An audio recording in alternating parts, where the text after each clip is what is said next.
All right. Cantor Nemi has a singing for us. Oh, beautiful. Yeah, I've been, going through tons of settings of Psalm 23. I probably have a YouTube playlist right now of about like 120 recordings or something like that. Wow. Um, but I always go back to a couple for like the ones that I would actually use um, in pastoral or life Yeah. cycle kinds of situations or ritual situations generally. And my favorites I find are these melodies that somehow evoke one particular phrase or feeling from the text. And there are two melodies, one in particular that for me just encompasses the feeling of Mei Menuchot, the this kind of like wandering, kind of restful kind of feeling. So Debbie Friedman's setting actually of Psalm 23 is one of those that for me I think just evokes that feeling of Mei Menuchot, the waters of restfulness. Um, and so this is her setting.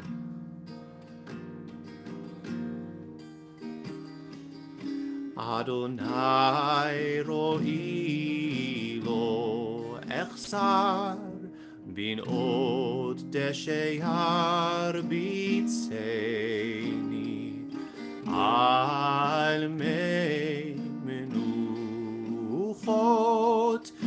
yenach aleini nafshi yeshovei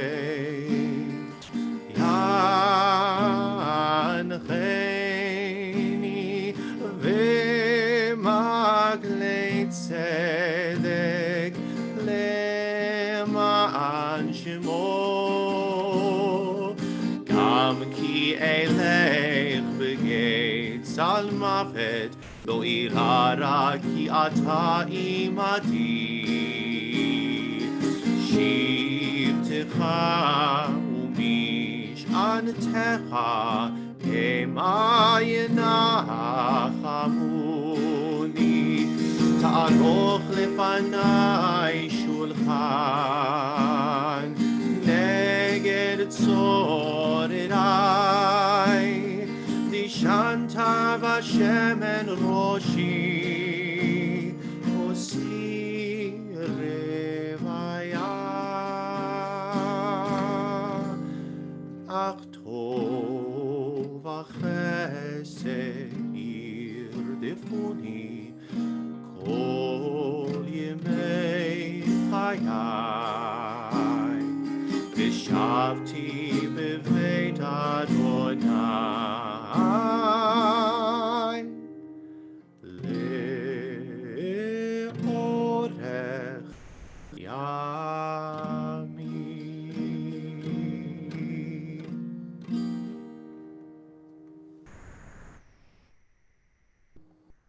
Beautiful. I haven't heard that in a long time. That is really beautiful. Beautiful. All right, everybody, what we're going to do is spend a little time. I'm going to go through fairly quickly some of the translations we didn't yet just touch on, just to point out a few things. And maybe tomorrow we'll get to the personal offerings. We'll see tomorrow or the next day. But we're going to go through a few just so I could point out some things that some of our translators that I think have done some things that are worth noting. So let's start with Mitchell, if it's okay. Harold, is that okay? Okay, hold on. Let me pull it Or up. which one do you have that's easiest of those? There, I've got them all. Okay. They're all here. Okay, here we go. And thank you to Harold who provided the tech support, the camera work, the gabaying, represented the board at our Benot Mitzvah on Shabbos. I A wore real, many kippot. a real Joshua of all trades, right? All right, we need Okay. a hand. Who's going to read this for us? I think we need it a little larger. Okay, Yep. So this is, just to remind everybody, this is Stephen Mitchell. So, yes, let's have Shari some. Dratfield has offered to read.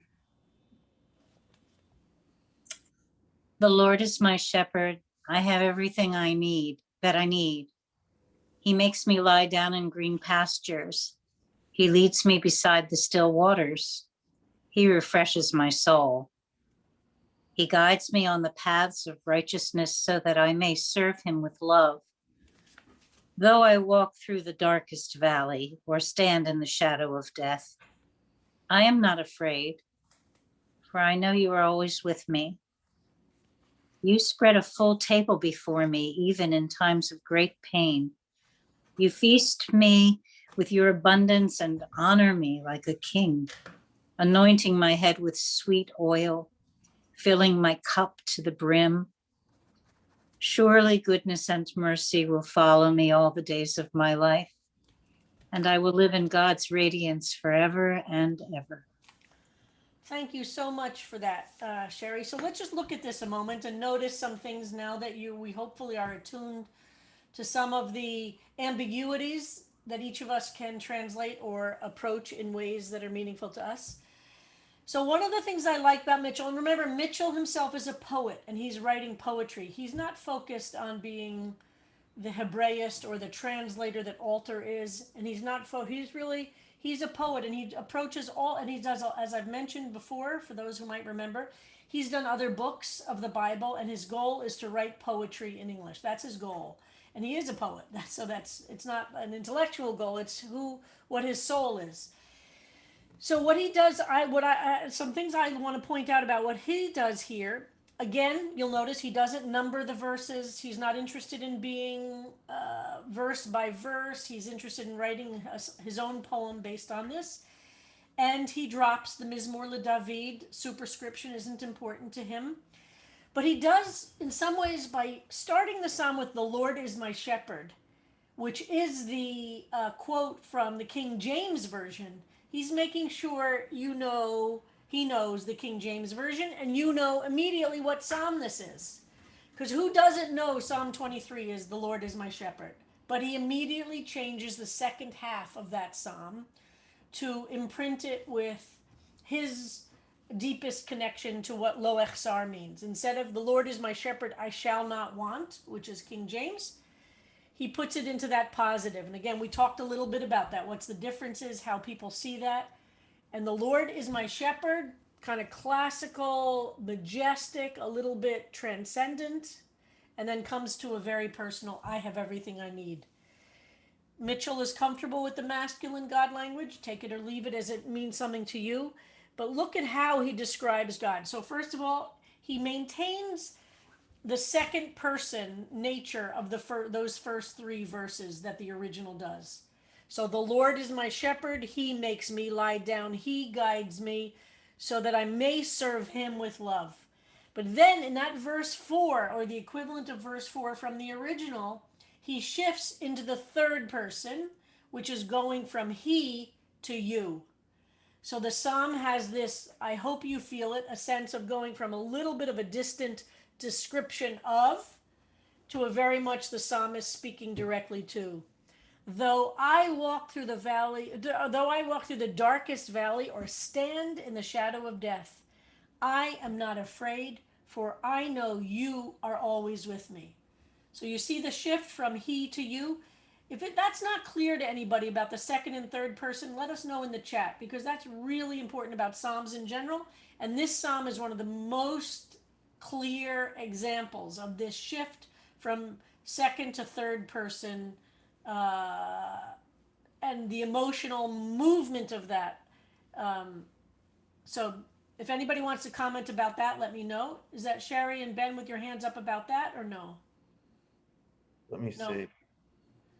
Because that's an essential part of this psalm. And not everybody characterizes it that way. From third to second, what did I say?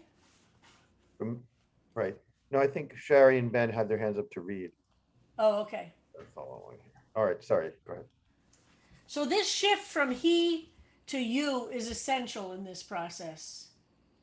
Did I say second or third? Did I mix up the second and third? Oh, Is you that were what you're right. saying? You were from third to Okay. second. Yeah.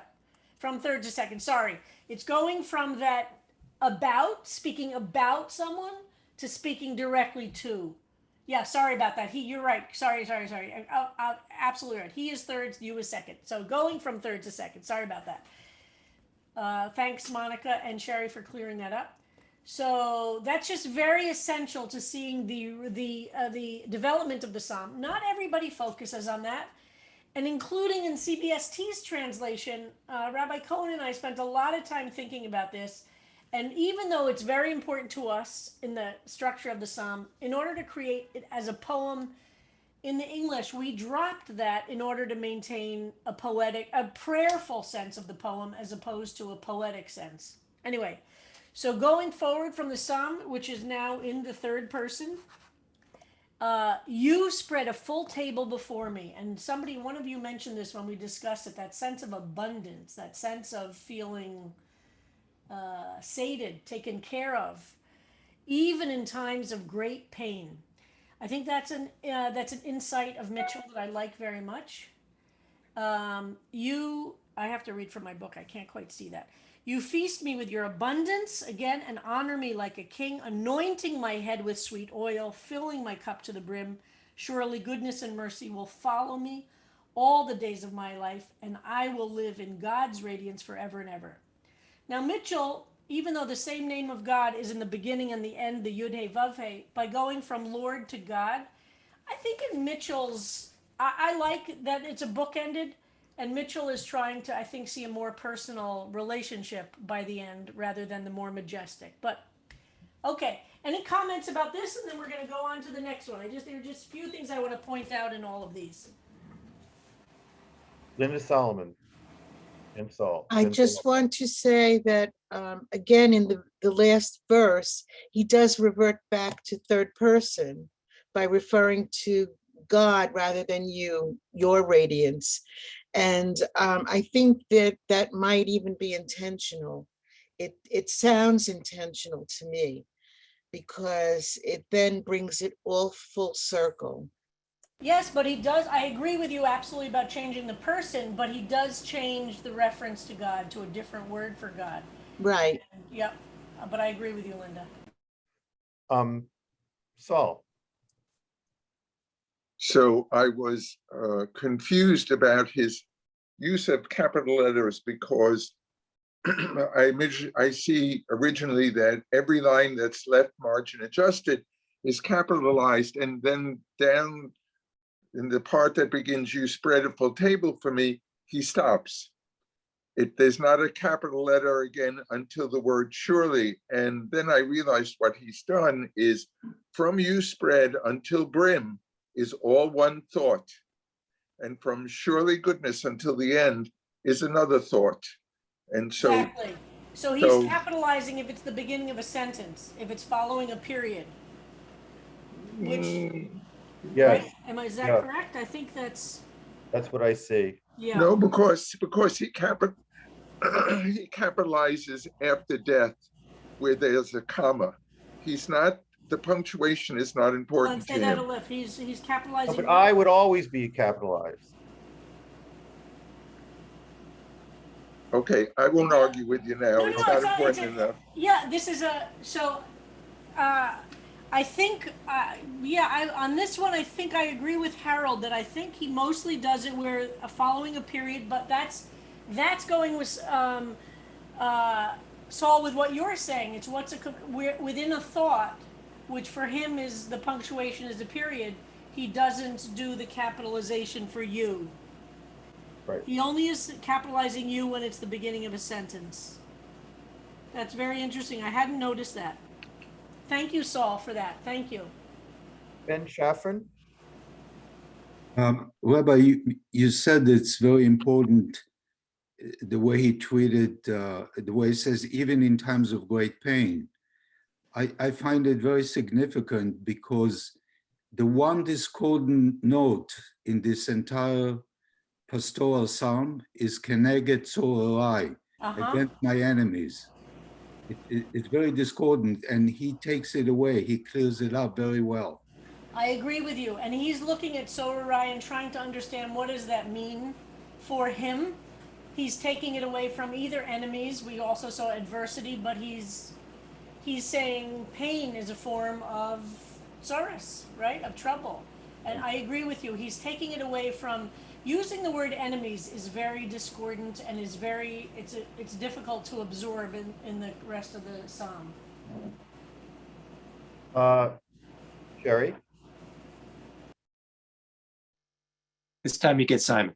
I'm always fascinated by how the psalm is ended and how the last two words of the psalm in Hebrew are translated, whether it's forever, for a length of days, for many years, and the choices that people take, and especially whether it's the sense of for the rest of my life, for a short period of time, forever and ever, for eternity. I'd like to hear your comments about that. Sorry. That is one of the things I think is fascinating about how to understand the Orech Yamin. And there's no conclusive answer to it. I think it shows a lot about the speaker, the writer, the interpreter, about how we understand an extended amount of time. And does it mean forever, or does it, I really like seeing what it means, because I don't think there's a conclusion, there is a definitive answer. Is there a literal meaning to Orech Yamin? Oh, Simon, you're asking that hard question. The best we could do is look and see how it's used in other places. Because literal has to mean literal when these words were being used, not when Ben Shafran speaks modern Hebrew. As much as insight Ben can give us, or Yael or Ora can give us about modern Hebrew, it can't be the definitive answer, because this language is related to modern Hebrew, but it's 2,000 years old. So we would have to do the concordance work of seeing, and I think actually, doesn't Alter would be the one. Let's see what Alter says about that. So that's why, I never like that question, what does it mean literally? Because there is, the answer to that is. Okay, unfair question. Yeah, so let's see, let me read you what Alter says, okay? Since Alter translates it as, I shall dwell in the house of the Lord for many long days. For many long days. The concluding phrase catches up the reference to all the days of my life in the preceding line. It does not mean forever. The viewpoint of the poem is in and of the here and now, and is no way eschatological, which means speaking about the end of days.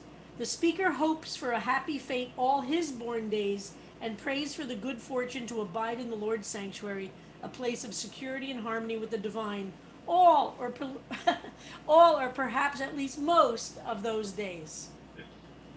So I would say Alter probably has done the concordance work to come up with that, and he is contrasting it to the biblical parallelism of the first part of the phrase.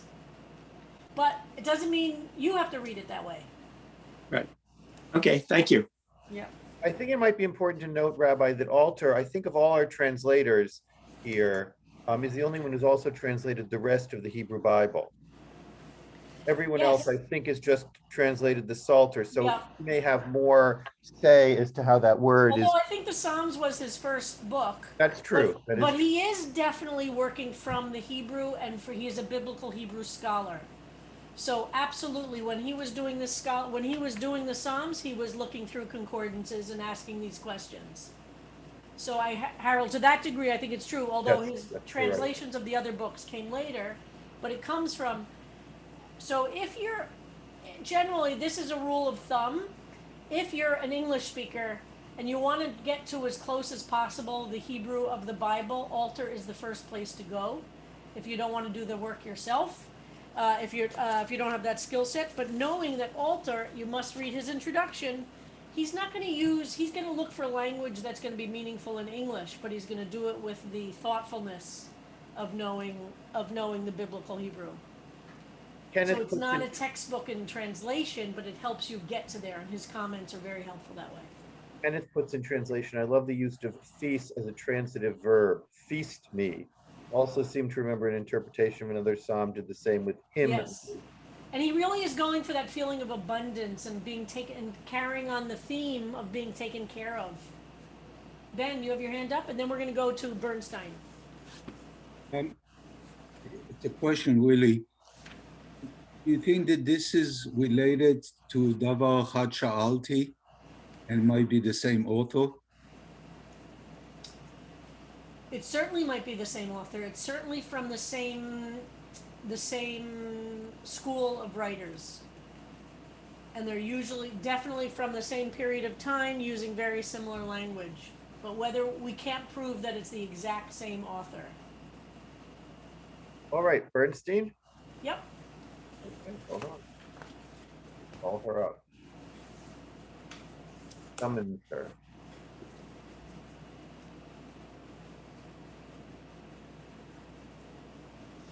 And if there are any comments in the chat, Harold, you want to bring out? Yes, yes. Okay. Let's see, let's go to Bernstein. So now let's remember Bernstein is Orthodox, but obviously not, obviously she is looking for a very personal reading of the Psalms, which is totally okay in the Orthodox world. She's not interested in doing biblical scholarship. She knows Hebrew well enough to understand what the words mean on X level, but she's going for what does this Psalm mean for me? And remember, she also tries to keep every Psalm, even the really long ones, to one page. She's not interested in line by line in any way. And you'll see she drops the Mizmor LeDavid. She's going for what does this mean for me? So you're not going to look at this to understand the Hebrew literally at all. Okay, who's going to read Saul, this? I think Saul raised his hand to read this. You lead, I'll follow and lack nothing. Cushion my falls softly, I'll land in verdant fields, in calm water. Soothe my soul, immerse me in justice and truth and in you. Leaning on you, I have no fear. I tread lightly through valleys and shadows and nightmares and terror of doomsday and death. Your bounty sustains me. I drink my fill, my thirst is quenched, and I, empowered by your master plan, can face whatever comes my way and live my days in peace. So of course we notice no punctuation, no numbering of the verses, no Mizmor LeDavid, and no word of God here. She goes directly from the beginning to you lead. It is not, we don't have the third person at all. She's interested in a very direct personal connection and speaking directly to. Now you'll see there's the break between kind of the first, what would we call that, stanza or No? Okay, what would you call that in a poem? You see there's a break. So she's definitely reflecting back to us in the original Psalm the differences between the first section, that verse 4, which is the fulcrum, that verse of going into the place of terror, and then the final section. So she reflects back that movement of the Psalm, but does it in her own way, right? She goes, right, you lead. It's not Adonai Roi, it's you lead, and I'll follow, a sense of relationship, and lack nothing. Cushion my falls, softly I'll land, and describing this relationship. Now here's the place of where you is capitalized, and then leaning on you, capitalized, I have no fear. I tread lightly through valleys and shadows and nightmares and terror of doomsday and death. So that is the description of being in the place of fear, and I like her language, and I think it's evocative and brings out other ways of looking at it. So again, 3 parts of this psalm. First one is describing a sense of being taken care of, protected, etc. The middle section of being in a place of terror, and then the third section of finding a place back to something of comfort and being taken care of. Okay, let's take a few comments on that and thoughts and reactions. Cole, Cole, you want to read your chat comment? My face and my voice. Yes, there. The term master plan, unfortunately, is really jarring. I guess she's trying to reclaim that term, but I think that's not really possible to do. That's all. Sarah Siegel? Yeah, I like how she takes it from her, instead of cups overflowing, she actually is drinking from the cup. That's really cool. thirst gets quenched. I have a question about everybody but one. I think it was the first translator went through, talked about how excuse the Orach Yamim is during their life, but the first translator, I thought it was like was saying, and beyond life, I'll still be in God's house. Is that the case? That we had one who thought Well, it was. what we talked about was that for some people, this is eschatological, that this is about forever. And other people, as Alter indicates, Alter feels it's not about the end of times and forever. It's about how I'm going to live my own life in my own days. But that's a big distinction between how people translate it or react to it. Okay, I just remember, first of all, I didn't even know what eschatological meant. I've heard it, but thank that you. means kind of the end of days, you know, but Yeah. she very clearly is not interested in creating a forever here, right? I have one more. Yeah, go ahead, Sarah. Yeah, one more thing too is, you know how I loved it. You encouraged one of us at some point saying, don't worry that you're a broken record, that your theme is always the same for all your songs. Yeah. I've only had the same sermon, blah, blah, blah. And I'm wondering about, do most people know when they pick up Bernstein's book that she had a son dying of cancer? Or like, is that in the They intro? read her, it's in the introduction, but he didn't die, by the way. He didn't die. But yeah, in her introduction, she talks about it, but Okay, because I read every time you bring her up, I read her as like, okay, this must be about her dying son. no, it was her daughter, and he wasn't dying. She had lymphoma, but she does talk about a patient's child who son, but also survived. Thanks. Yeah, and I always read the introductions, absolutely, to know something about the personal history, but also if they have a theory of translation you should know about. And then you should remember it and think about it, and then you should put it away.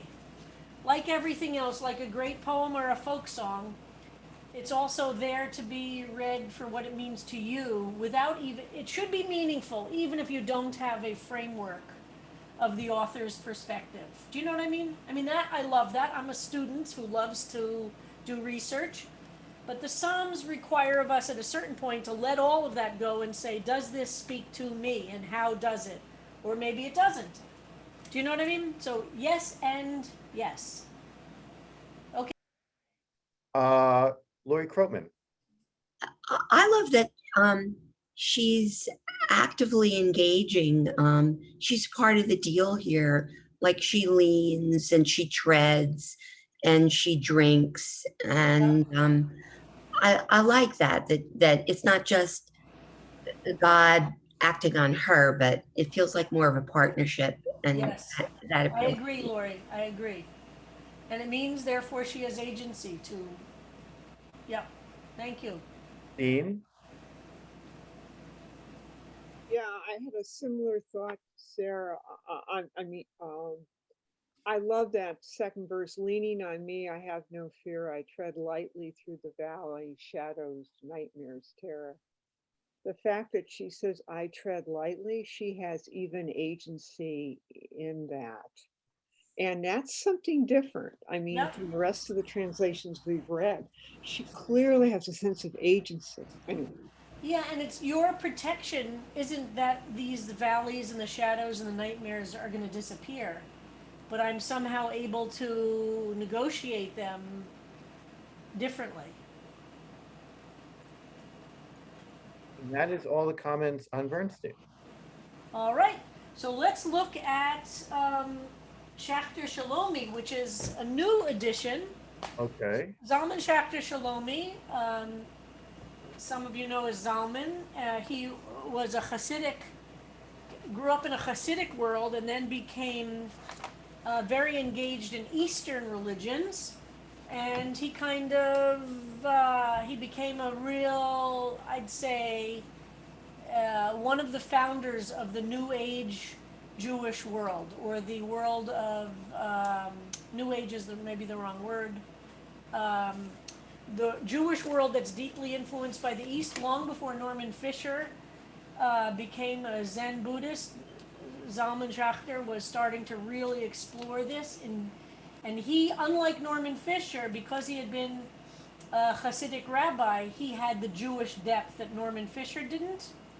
He never became a Zen monk, but he became very, very, very fluent in Eastern religions and was very respected in the interfaith world. But what he brings is an unusual. I actually studied Psalms with him once in a one session thing. He has an unusual depth. Most of the Jews that are involved in the Eastern religions, like Sharon Salzberg and Korngold and others whom I respect deeply as teachers of Eastern religions, have no Jewish education. So I don't turn to them and expect to get Jewish depth. I turn to them and get Buddhist depth. And Zalman has both. And is extremely unusual in that his depth is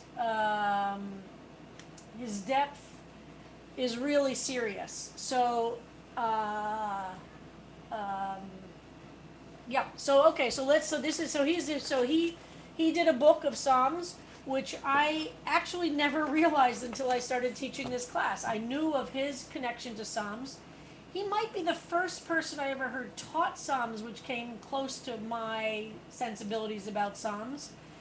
And he would do interfaith services with Christian clergy exploring Psalms. Anyway, so his book is called Psalms in a Translation for Praying, and he's really looking to create prayers, not as a Hebraist trying to uncover interesting insights because of biblical Hebrew. He's really interested in understanding how to use the Psalms in prayer. Okay, so will somebody read this? Sarah Sloan had her hand up first.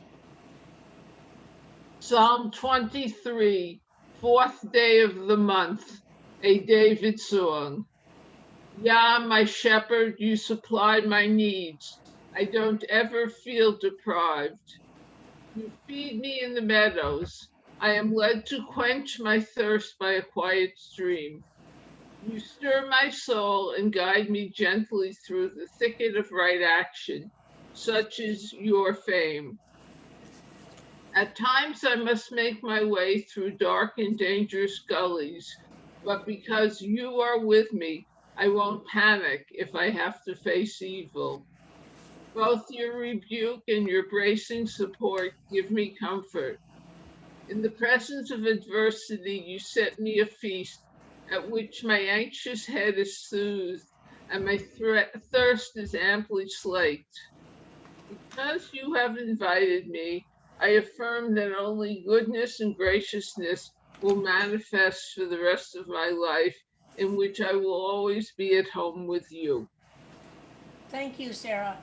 And maybe we'll put the name of this book in the chat for those who want to get this book. He has a lot of interesting things in this book. All right, so let's look at this. So first of all, what he does is he has the superscription by calling it a David song. And he uses song because he thinks psalm is going to be off-putting because you don't understand. This was music. As Harold has explained, the word psalm does mean music, but for us English speakers, it doesn't evoke music as much as Zalman wants you to hear it is about music. So by saying it a David song, that's where he puts the superscription. So let's talk about his words for God. And by the way, his book does all 150, although some are only in Hebrew, but he includes all 150 Psalms. So I want to read from the beginning of his book where he talks about Yah as a name for God. So you see that first word Yah. I'm going to read what he says about using the word Yah for the name of God. In Jewish practice, the sacred four-letter name of God, Yud He Vav He, is not to be pronounced, and customarily the word Adonai, or Lord, is used as a placeholder. Lord is how the Septuagint and the Targum have represented the name Yud He Vav He. However, I want to avoid the anthropomorphic, masculine, and authoritarian associations of the word Lord.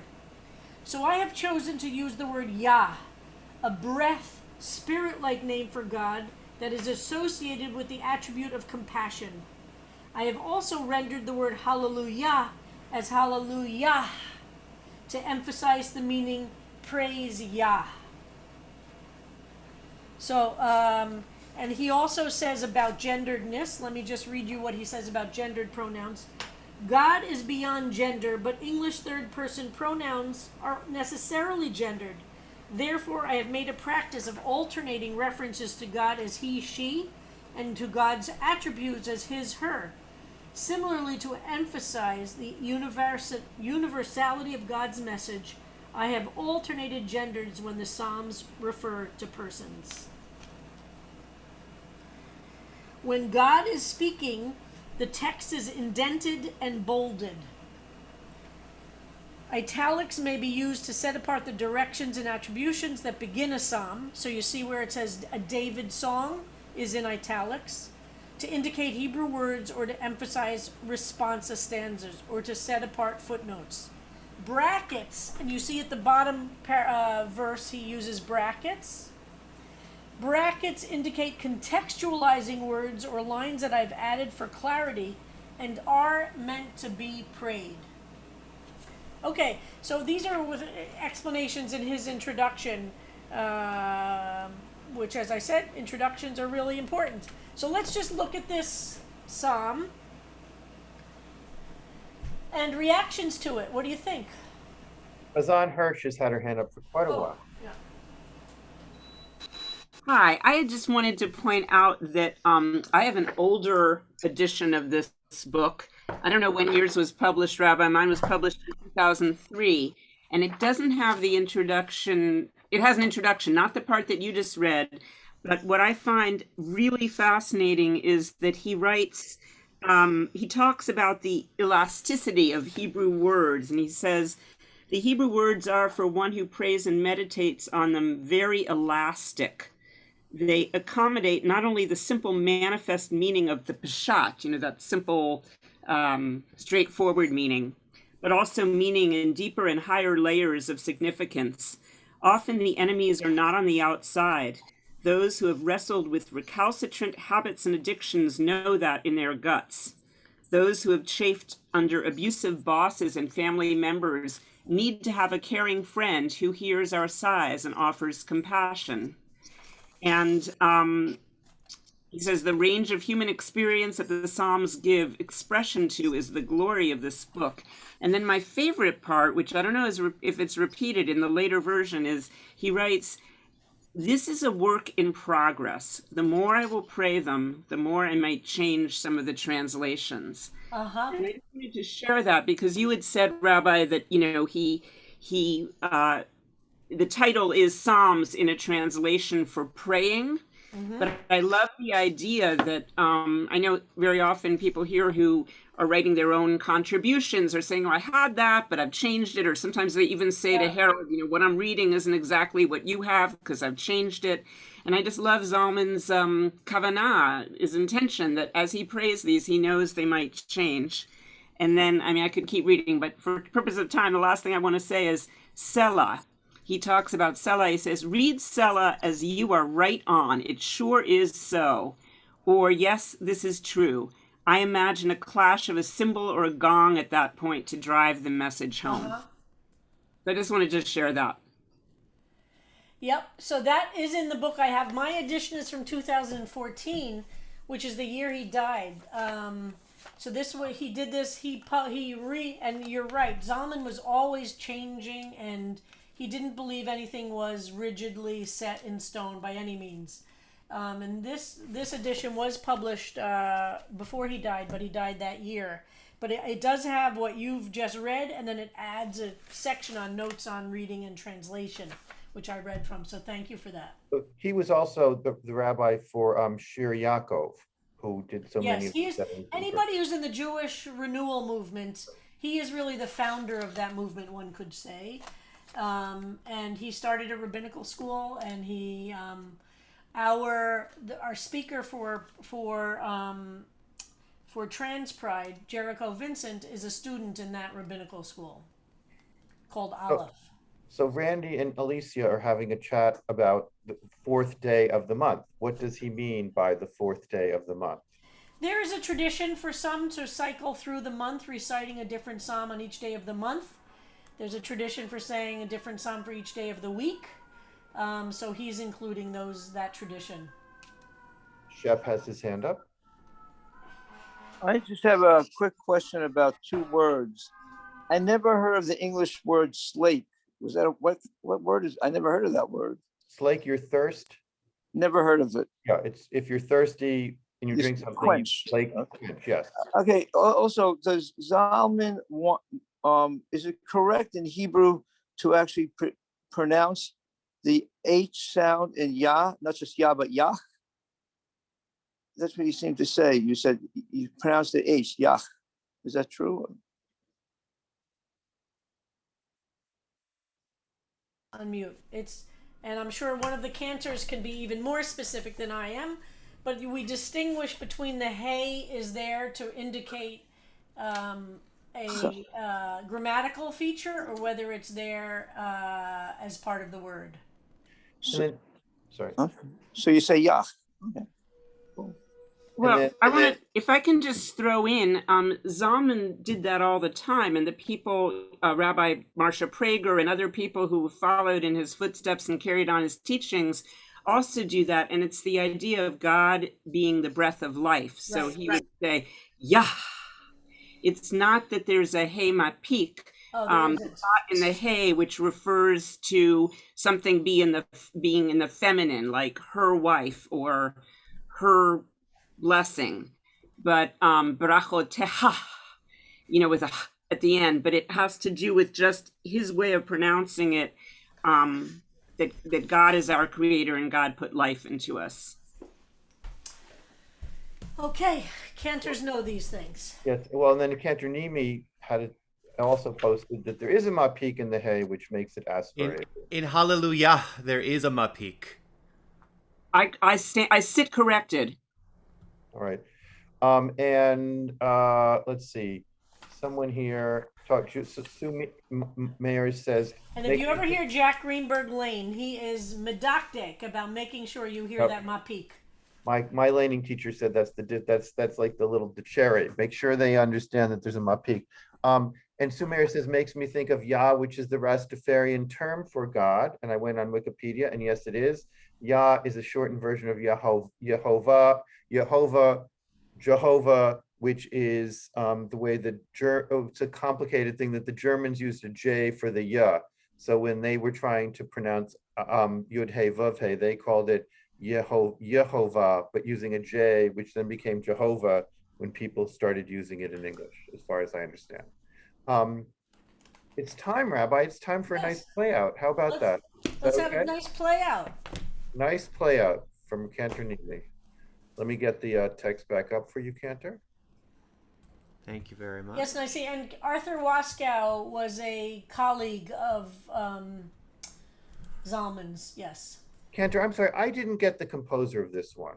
So this is the reason is that I wasn't sure exactly which one I was going to do, and so it's it's Debbie Friedman. Oh, okay. And actually, I just found a little bit of info about it that it really came out of her starting, this Jewish healing movement that began in the late 80s. Of course, with her kind of really famous Misha Berach, written in 87, but then led eventually to an album that she put out in 95, Renewal of Spirit, which was really created as a way to collect prayers and musical settings that would create a calming, thought-provoking liturgy for a healing experience. So when she wrote this setting of Psalm 23, that was kind of the context in which she wrote it. And I find that it works too. I think something about it's that easy triple kind of rhythm, that easy 3, that makes it for me feel like walking by Mei Menuchot. Oop.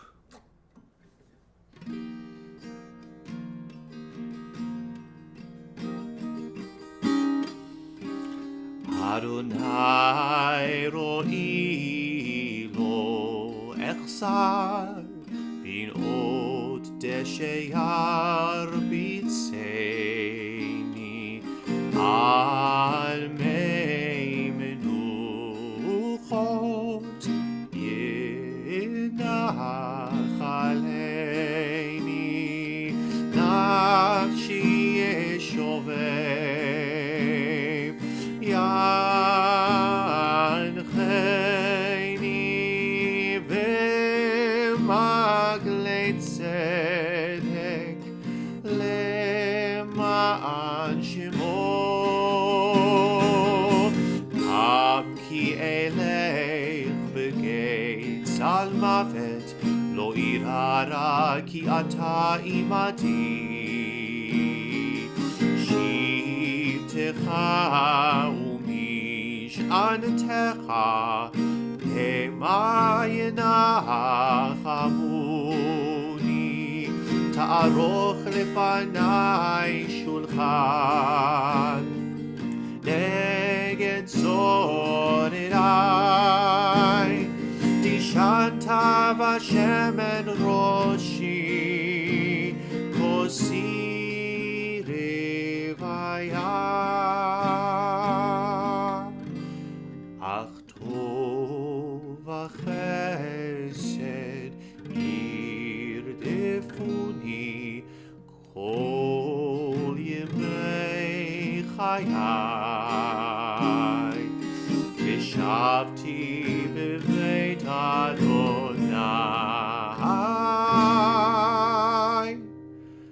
לאורך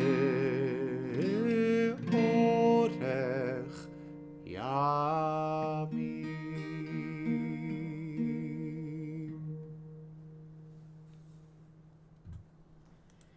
Thank you, everybody. Blessings for a good Monday, and see everybody tomorrow, I hope. Rabbi, what are you thinking about the schedule for this week? People have been asking about. Yes, so we're gonna, I want to look at this one more time, then we'll do King James tomorrow, and then start the personal offerings. Okay. Yeah. And might All right. might start tomorrow if we finish King James. I want to look at King James before we end this part. Okay, great. And if you want to come Friday night, register. If you know Only somebody who wants to 14 seats now available. 14 seats left. Where's the link? You received it in a member email, Judith. Okay. If you don't get it, email me and I'll send it. I'll send it to you now just to make sure you have it, okay? All right. Bye, everybody.